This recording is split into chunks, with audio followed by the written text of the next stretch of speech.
The message arrived while I was standing 3 feet from him. Crystal chandeliers, soft jazz. His party, an altar to excess. My phone vibrated once. He's waiting upstairs. No name, no emoji, just certainty. Across the room, my wife laughed too loudly at something he whispered into her ear. Her hand lingered on his sleeve a second longer than necessary. I watched the way his smile tightened when he saw me watching. He raised his glass, a salute, a challenge.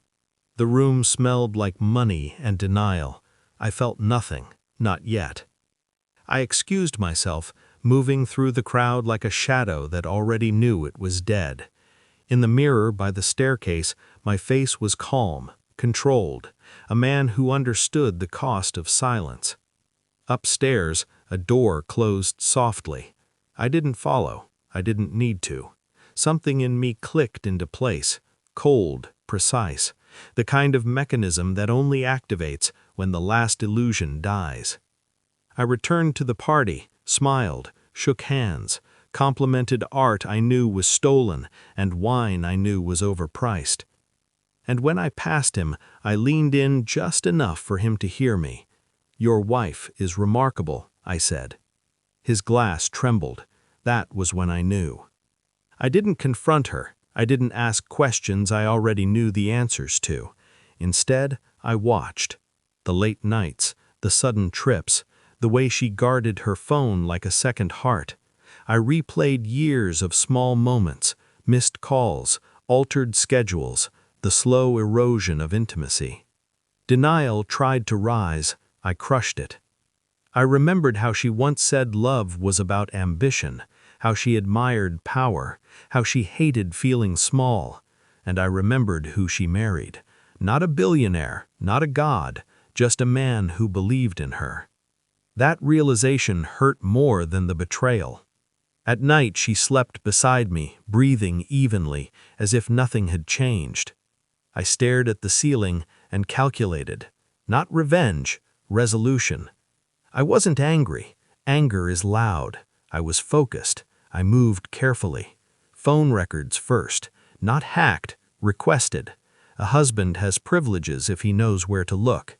Patterns emerged. Numbers disguised as assistants. Calls that ended before voicemail. Then calendars. Overlapping meetings that never existed. Flights booked under company accounts. I learned how he operated, how he used influence like anesthesia, how he collected loyalty the way other men collected art. I observed her when she talked about him, the reverence disguised as professionalism, the light in her eyes she no longer reserved for me. I stayed kind, predictable, safe. Inside, something sharpened. I reached out to his wife, not directly. I attended a charity event she chaired, listened, watched. She was intelligent, composed, unaware. I didn't rush. Timing is everything. The confirmation arrived in an envelope, photos, messages, a timeline so clean it felt surgical.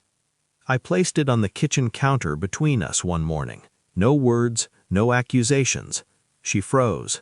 Her face collapsed in stages, confusion, panic, calculation. She reached for me. I stepped back. "How long?" I asked. She didn't answer. She didn't need to. Later that week, I met him in his office, glass walls, power on display. I handed him a single photo. His wife's name was written on the back. "You should go home," I said. For the first time, he looked small. I didn't expose them publicly. I introduced his wife to the truth quietly, gave her evidence, space, respect. Then I withdrew. Deals collapsed. His image cracked, not because of scandal, but because loyalty vanished when fear replaced admiration. At his next event, he found me by the bar. "You planned this," he whispered. I met his eyes, calm. "I adapted," I said. He shook with rage, with loss, with the sudden understanding that power means nothing when someone refuses to fight you on your terms. I left early. Now the house is quiet. She's gone. He's diminished. and I feel something I haven't felt in years: clarity. I didn't win her back. I didn't need to. What I took was control. Some betrayals teach you who they are. Others teach you who you must become. I turned off the light and walked away, unchanged on the surface, unrecognizable underneath.